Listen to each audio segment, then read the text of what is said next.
Hey guys, just wanted to make a quick video here of what happens when you have a 5th gen tuned and deleted with a stock transmission.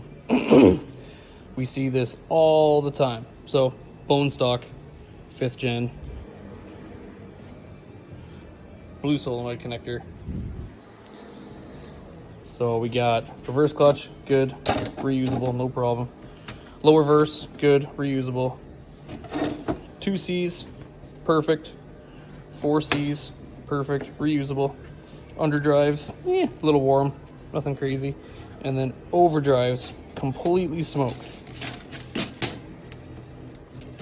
So this is what happens when we push, 150, whatever, 100 horse, even the smaller tunes, through a stock 68 with a stock valve body without any kind of pressure mods. This is what to expect. I don't know what kind of mileage this truck has on it. I don't suspect it has the easiest life, but even a simple valve body upgrade when the truck was tuned and deleted would have gone a long way. Get that 200, that 225 psi line pressure in there. Get away from the 160 or 170 max that these valve bodies will put out. And I'm not saying that it would completely eliminate the possibility of this, but it would go a long way into making these clutches last a lot longer.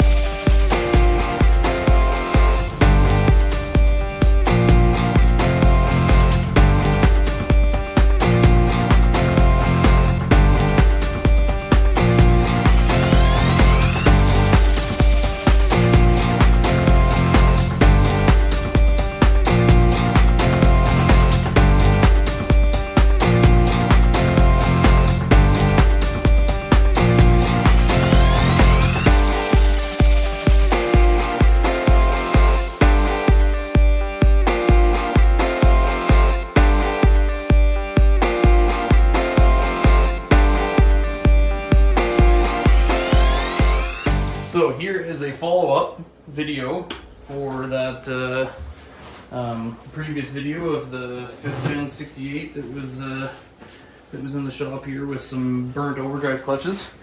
We've got the new rebuilt trans all ready to go here, just putting a pan on it and we're good to go. So I was going to go over a few of the things that come with our transmissions here. If you're going to get a trans from us, we want to make sure that everybody's on the same page with what they're getting and where their hard-earned money is going. So this is a 750 horse model that we do. So it gets first it gets a billet input shaft. This is a Randy's input shaft. It's their cheaper line. We have not had any issues. I'm sure with enough horsepower and a fat enough right foot, you can damage anything. But this one has been really good for us. We haven't had any any issues at all. This transmission gets a upgraded billet input drum with the overdrive and underdrives in it. We use 16 overdrives and 10 underdrive clutches. Again, with a big enough right foot, you can damage anything, but we have had very good luck with that setup.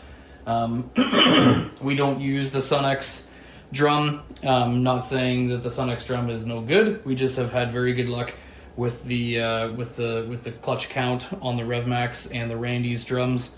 The Sun-X one is a little bit different. Some guys love it. I'm comfortable with these ones, and I'm really confident with the increased clutch count on them.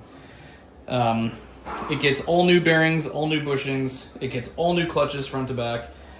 This one comes with an upgraded 4C clutch pack. We go to an Auto clutch and a 4 clutch count with a cut disc, or a cut pressure plate, sorry. And then it comes with a increased clutch count on the 2 C's with a billet piston, and then it comes with a upgraded roller sprag in the back. So the factory sprags are junk in these things. On the valve body side, it gets a billet channel plate, as you can see. It gets an oversized switch valve, and it gets a accumulator upgrade. So all accumulators are now billet. And then it comes with an upgraded cover with some extra bolts to stop those from peeling back when they get a pile of pressure in there. And then the pumps also get upgraded. We get 3 upgraded oversized valves in these things from Sunex. They get pressure tested or vacuum tested and everything all in-house, and everything is ready to rock before this transmission goes in. And then last but not least, we get a deep PPE pan, extended PPE filter that comes with a big old magnet inside of there. If there's any material floating around, that filter does a very good job. And then a triple disc billet cover, low stall dampened clutch converter, and appropriate tuning to change shift points and line pressure. This whole package for the 750 horse, we will not sell this transmission over the counter. We will only install, because there is lots to do after this transmission is installed, and before this transmission is installed in the truck itself. We use a hot flush machine that flushes out the cooler and the lines. That is something that most guys don't have at home, and that's a huge part in making these things last, is making sure when the first time we fire it up, it's not dumping a bunch of contaminated fluid back into the trans from the previous failure. And then also afterwards, we do go through and do a bunch of relearns with our scanner and make sure that everything's doing what it should. And then we install tuning as well to change that to like 225 line pressure, and there's a couple other things we change in there as well. 2-year warranty. If you were to go with and this is a 750 horse, if you were to go with a 550 horse, everything is basically the same. You get the same valve body, you get the same sprag, you get the same bearing and bushing, and everything all inside, all new clutches. The only thing we don't do at that point is a billet drum, and then we do not increase the 2Cs and the 4Cs. We just use new OEM clutches. We don't put the increased clutch count, and then you get a billet cover factory style converter, and then we do not use a billet flex plate. So there's some cost savings there, but the savings only work they're only worth it if your truck is not making that big horsepower, because if you're making 700 horse and you put a 550 horse trans behind it, there's no point in saving any money. It's not going to hold. Also 2-year warranty on that guy, and then if the truck fits, we will do like an upgraded stock unit, which is a very basic upgrade. These transmissions are not cheap. There is no cheap way to do them.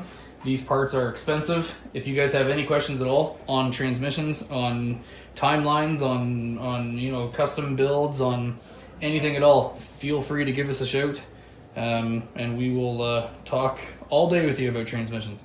Yeah.